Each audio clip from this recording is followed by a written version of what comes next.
Hi hello friends, welcome to cook with Vijay. இன்றைக்கி நான் வந்து பண்ண போகிற ரெசிபி பார்த்தீங்கன்னா அஸ்வின் பண்ண டேக்கோஸ் பண்ணியிருக்கேன். சேப்பங்கிழங்கு டேக்கோஸ் ஸ்டஃப்டு வந்து பம்கின் அண்டு சீஸு. வீடியோவை ஸ்கிப் பண்ணாமல் பாருங்கள், ரொம்பவே சூப்பராக இருந்துச்சு டேக்கோஸ். அதுவும் நம்ம சேப்பங்கிழங்கு வச்சு சேப்பங்கிழங்கு மைதாமாவும் வச்சு டேக்கோஸ் பண்ணியிருப்போம். இதுக்கு வந்து பூசணிக்காய் வந்து பார்த்திங்கன்னா மஞ்சள் பூசணி ஒரு 150 கிராம் அளவுக்கு எடுத்து கொஞ்சம் போல் உப்பும் கொஞ்சமாக தண்ணி தெளித்து நீங்கள் அவன் இருந்ததுன்னா அதை அப்படியே வந்து நீங்கள் செட் பண்ணி அப்படியே வந்து மேஷ் பண்ணிக்கலாம். அவன் இல்லாதவங்க குக்கரில் ஒரு 3 விசில் வச்சு நம்ம எடுத்துக்கலாம். ஆல்ரெடி நான் 2 விசில் வந்து விட்டு சேப்பங்கிழங்கு வேக வச்சு எடுத்திருக்கேன். வேக வச்சு நல்லா ஆற வச்சதுக்கப்புறமா வந்து தோல் உரிச்சுக்கோங்க. அப்போ நமக்கு அந்த குழகுழப்பு இருக்காது. நல்ல ஒரு விஸ்கு வச்சு இந்த மாதிரி ஃபஸ்ட்டு நல்லா மேஷ் பண்ணி விடணும். ரெண்டாவது கை வச்சு உங்களுக்கு எவ்வளோ நல்லா மேஷ் பண்ண முடியுமோ அந்தளவுக்கு மேஷ் பண்ணிக்கோங்க.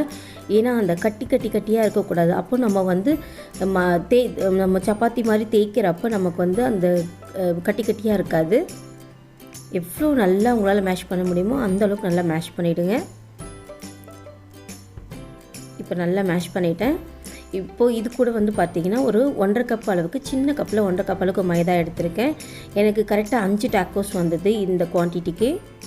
இது கூட உப்பும் ஒரு 1/4 ஸ்பூன் அளவுக்கு மஞ்சத்தூளும் 1 ஸ்பூன் அளவுக்கு காஷ்மீரி சில்லி பவுடர், இதோட 2 ஸ்பூன் அளவுக்கு ஆயில் சேர்த்துக்கிறேன்.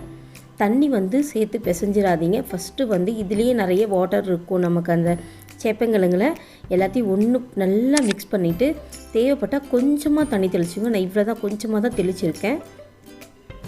நல்ல மாவை கலந்து பிசைஞ்சிட்டு ஒரே ஒரு ஸ்பூன் வந்து திருப்பி எண்ணெய் விட்டு நல்ல மாவை வந்து மிக்ஸ் பண்ணி விட்டுக்கலாம்.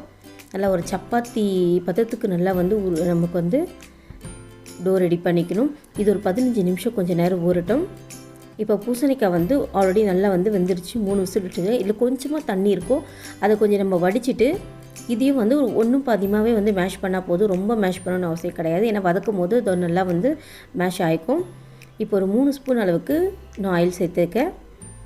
அதில் நல்ல பொடியாக நறுக்கின பூண்டு கொஞ்சம் வதங்கினதுக்கப்புறம் ஒரு வெங்காயம், அரை குடமிளகா, அரை தக்காளி சேர்த்துருக்கேன். இது ரொம்ப வதக்க வேண்டாம். கொஞ்சம் போல் ஒரு 2 வதக்கிட்டு கொஞ்சம் கிரன்ச்சினஸ் அப்படியே இருக்கணும். இப்போ இதுக்கு தேவையான அளவுக்கு உப்பு சேர்த்துக்கிறேன். ஏன்னா ஆல்ரெடி நம்ம பூசணிக்காய் உப்பு சேர்த்துக்கிறோம். இதுக்கு தேவையான அளவுக்கு மசாலாவுக்கு உப்பு சேர்த்தா போதும். ஒரு அரை ஸ்பூன் மிளகாய் தூளும் ஒரு அரை ஸ்பூன் அளவுக்கு ஜீரக பவுடரும் சேர்த்து, ஜீரக பவுடர் அரை ஸ்பூன் வந்து 1 ஸ்பூன் வரைக்கும் சேர்த்துக்கலாம். நல்ல வாசனையாக இருக்கும் அந்த ஜீரக பவுடர் யூஸ் பண்ணும்போது. 2 வதக்கிட்டு நம்ம வேக வச்சுருக்க இந்த பம்கினை வந்து ஆட் பண்ணிடலாம். இந்த பம்கின் இருக்க கொஞ்சம் தண்ணி வந்து நல்லா வற்றணும். அந்த அளவுக்கு இதை நல்லா கொஞ்சம் ஃப்ரை பண்ணி எடுத்துக்கணும். மசாலா நல்லா ஒன்று போல் கலந்து விட்டுருங்க. இன்னும் கொஞ்சம் ட்ரை ஆகணும். இப்போ ஓரளவுக்கு நல்லா ட்ரை ஆகிடுச்சு. நமக்கு உள்ளே வைக்கிற ஸ்டஃபிங் ரெடி ஆகிடுச்சு. இப்போ கொத்தமல்லி தூவி நம்ம இறக்கி வச்சுக்கலாம்.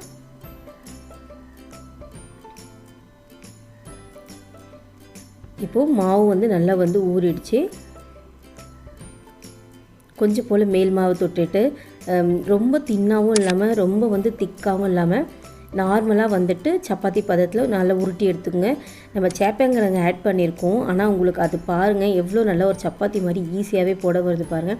ஆனால் ரொம்ப டேஸ்ட்டாக இருந்தது அந்த சேப்பங்கிழங்கு டேக்கோஸு. வெறுமனே சாப்பிட்றதுக்கே ரொம்ப நல்லா இருந்துச்சு. இப்போ இதில் பார்த்தீங்கன்னா வந்து நான் வந்து மயோ யூஸ் பண்ணியிருக்கேன்.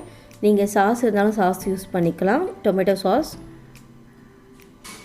இப்போ வந்து நான் ஃபில்லப் வச்சுக்கிறேன். இதுக்கு தேவையான அளவுக்கு ஸ்டஃபிங்கை வச்சுட்டு இப்போது நல்லா துருவிய சீஸ் வந்து உங்களுக்கு நமக்கு எவ்வளோ வேணுமோ அந்தளவுக்கு வச்சுக்கலாம்.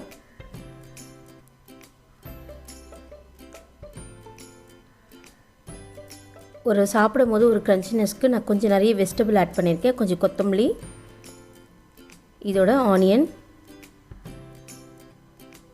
கட் பண்ணி வச்சுருக்கேன் ஸ்லைஸ் பண்ண டொமேட்டோ, கொஞ்சம் கேப்சிகம், இதோட கோஸ் கொஞ்சம் ஆட் பண்ணியிருக்கேன். இது மாதிரி சேர்த்து நல்லா வந்துட்டு கொஞ்சம் டேப்பிங் பண்ணிவிட்டு தவாவை ஹீட் பண்ணி 2 பக்கமும் நார்மலாக வந்துட்டு, ஏன்னா சீஸும் கொஞ்சம் மெல்ட் ஆகணும். நம்ம வச்சுருக்க கொஞ்சம் அந்த மசாலாஸ்லுமே உள்ளே வந்து கொஞ்சம் ரெடி ஆகணும். சீஸ் கொஞ்சம் மெல்ட் ஆன வரைக்கும் இருந்தால் போதும். ரொம்பவே சூப்பராக இருக்கும். நீங்கள் கண்டிப்பாக ட்ரை பண்ணி பார்த்துட்டு எப்படி இருந்துன்னு சொல்லுங்கள். உங்களுக்கு வீடியோ பிடிச்சினா லைக் பண்ணி